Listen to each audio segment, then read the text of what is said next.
Fall is here, hear the yell. Back to school, ring the bell. Brand new shoes, walking blues. Climb the fence, books and pens. I can tell that we are gonna be friends. Yes, I can tell that we are gonna be friends. Walk with me, Susie Lee, through the park and by the tree. We can rest upon the ground and hit all the bugs we found. Safely walk to school without a sound. We safely walk to school without a sound. Well, here we are, no one else. We walk to school all by ourselves. There's dirt on our uniforms from chasing all the ants and worms. We clean up and now it's time to learn. We clean up and now it's time to learn. Numbers, letters,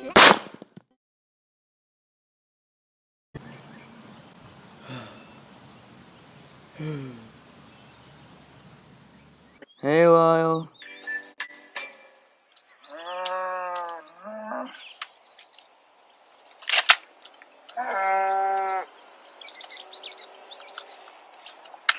Nothing on there works smooth.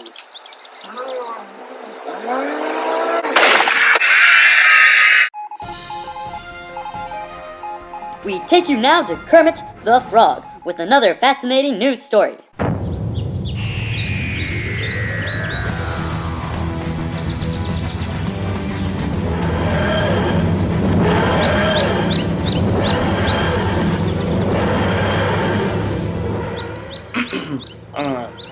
Hi all, Kermit the Frog here, and today we have one of history's greatest generals. His name is Napoleon Bonaparte, and Oh, here he is. Hello, or bonjour, Mr. Napoleon Bonaparte. What? I'll have you know that I am a very busy, important man.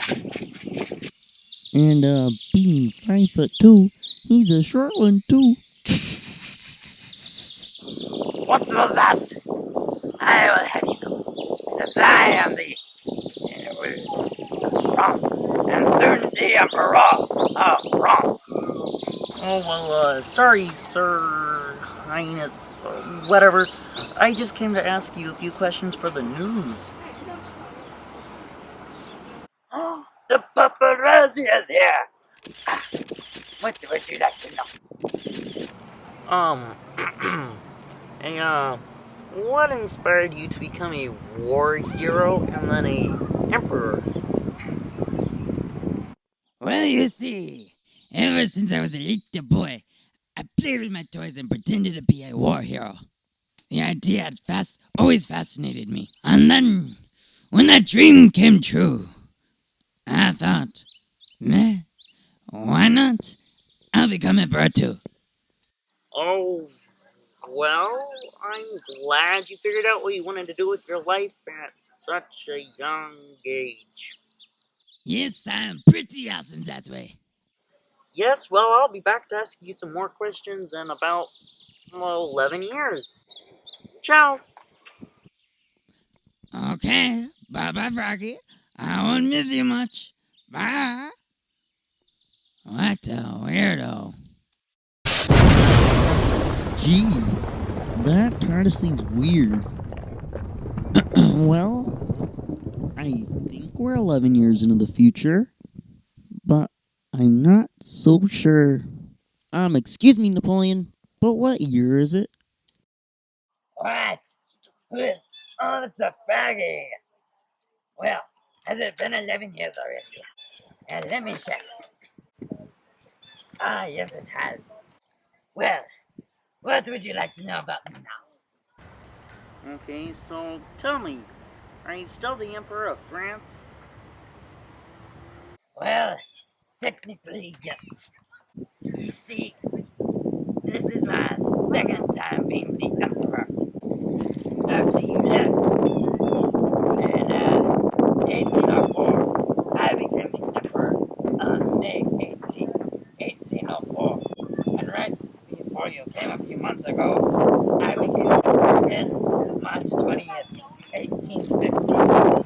Oh, well, can you tell me when your first reign of being Emperor of France ended?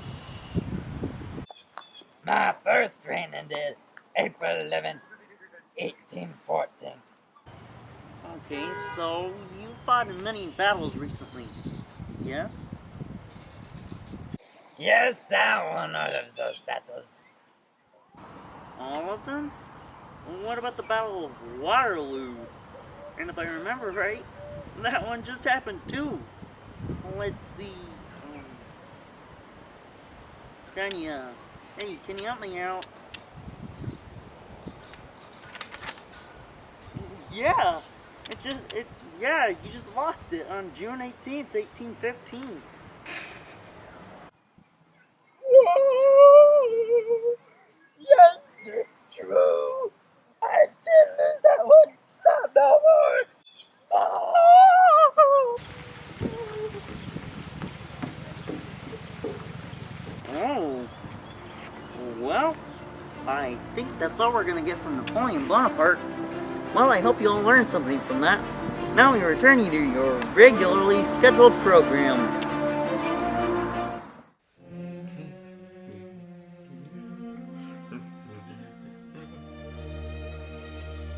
What? I didn't see it there.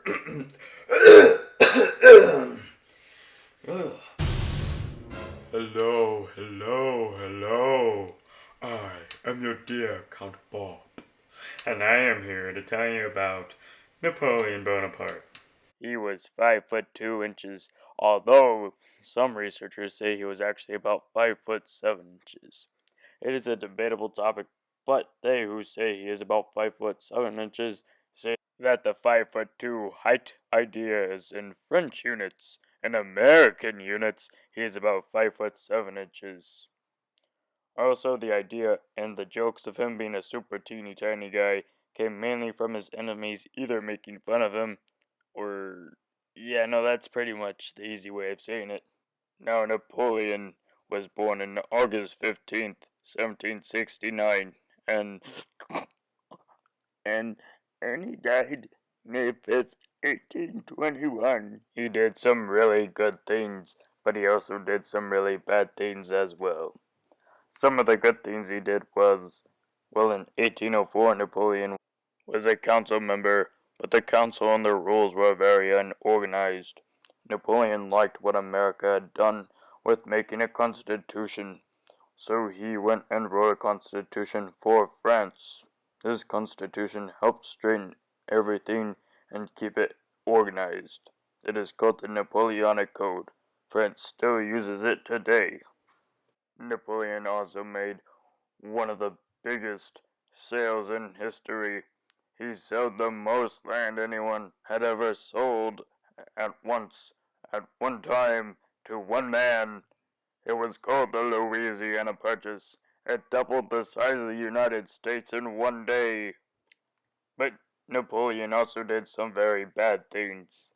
He half betrayed the revolution, with the worst example being when he re-established slavery. He started many wars which killed hundreds of thousands and destroyed entire regions, though most of the Napoleonic Wars were actually started by his enemies. Sometimes he used ruthless methods against prisoners, mostly during his Egyptian campaign. He always had a very high opinion of himself, and in the end became completely megalomaniac, to the point where it had clouded his judgment. However, in this context of times, Napoleon was less bad than most of his enemies, with maybe the exception of the British. Though the idea that Britain stood against tyranny and imperialism is laughable, considering its only barely democratic government, the far worse tyrannians it was allied with, and its own imperialist history.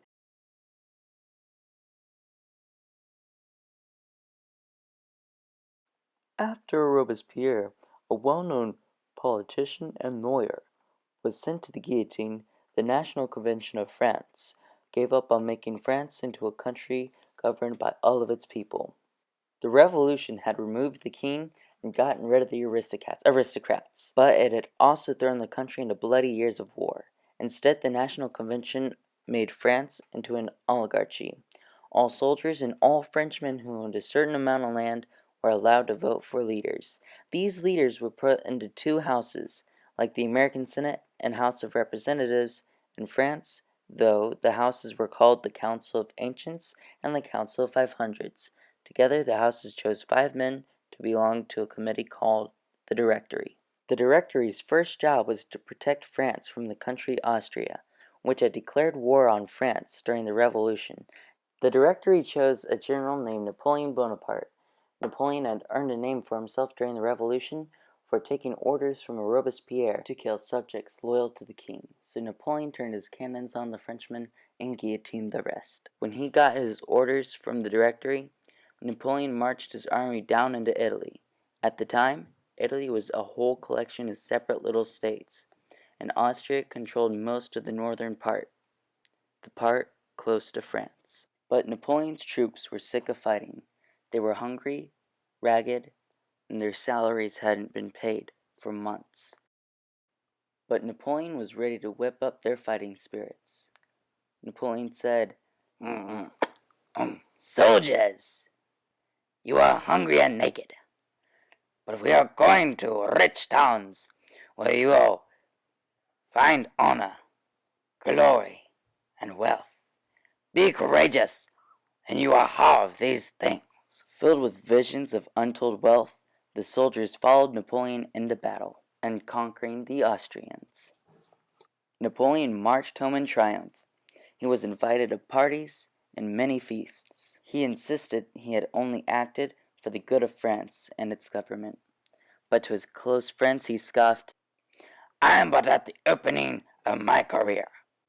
Do you suppose that I have gained my victories in Italy in order to advance the lawyers of the Directory? The 5 members of the Directory knew perfectly well that Napoleon wanted power for himself. So they told him that his next task would be to invade Great Britain. Napoleon knew that invading Great Britain was the best possible way to get himself killed. Britain had the strongest navy in the world, and the French army was weak and tired. He suggested that it would be better to invade Egypt. After all, the Turks who ruled Egypt had never been friends of France. The Directory agreed. Egypt was a faraway place from France, so Napoleon would be gone for a really long time. But that's another story. When Napoleon returned to France, he was ready to take control. With armed soldiers behind him, waving their bayonets, Napoleon marched into the Council of Ancients and announced that the Directory was now too weak to protect France. Seeing all the bayonets, the Council of Ancients agreed quickly to remove the Directory and replace it with 3 consuls, just as in ancient Rome. Of course, one of the consuls was Napoleon himself, and it wasn't too long before Napoleon became the only consul of France. Napoleon believed that the French would give him power as long as he gave them safety, strength, and enough to eat. A republic? He remarked to his friends. What a notion! The French are infatuated with the idea of liberty, but it will pass away in time. What they want is glory and gratification of their vanity. As for liberty, of that they have no conception. Napoleon, the consul of France, now ruled Paris, and the people of France still had the right to vote, but their votes didn't really matter. Napoleon and his Council of State had all the power. Napoleon set out to rewrite the ancient, confusing laws of France, so that France would be an orderly and law-abiding place. 3 years after becoming consul, Napoleon told his council to make him consul for life. He wrote a constitution that would govern France. That new law code was called the Napoleonic Code, which ordered each person to be treated equally by law, with some exceptions of if an employee had a disagreement with his boss, the boss would always win. And women had no rights whatsoever. Women should stick to knitting, Napoleon observed. But this Constitution wasn't like the English or American Constitution. The new French Constitution said that Napoleon could make any laws he wanted, declare wars himself, and decide France's policies all alone. Napoleon ordered people to vote on this Constitution. Then he declared that the Constitution had passed. 3 million votes to 2,000 votes. Napoleon made those numbers up himself. Then Napoleon decided that he should have the title of emperor, with the right to pass the title on to any heir he chose. So he planned himself a huge coronation ceremony. He sat on a golden throne in the Cathedral of Notre Dame, holding the sword which he claimed belonged to Charlemagne. That's right. The first Holy Roman Emperor, that guy.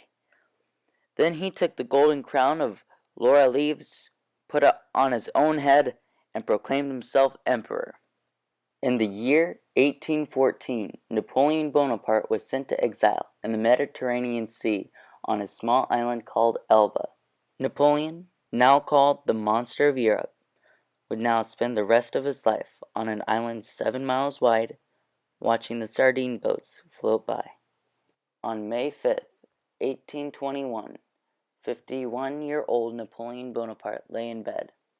He requested a piece of paper to write something on, which turned out to be his last words. I wish my ashes to be at rest on the banks of the Seine, in the midst of that French people which I have loved so much. I am not dying a natural death. I have been killed by the English and their hired assassins. Napoleon thought that he had been poisoned, but he was probably dying from stomach cancer. A few hours later, Napoleon died.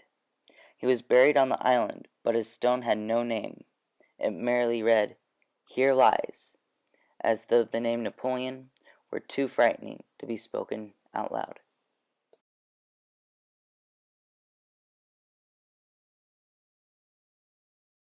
Now, I don't know about you, but none of that made sense to me. Like, half of it, I got lost, and it just sounded like I was speaking words. I don't know what I was thinking at the time, but this isn't working out.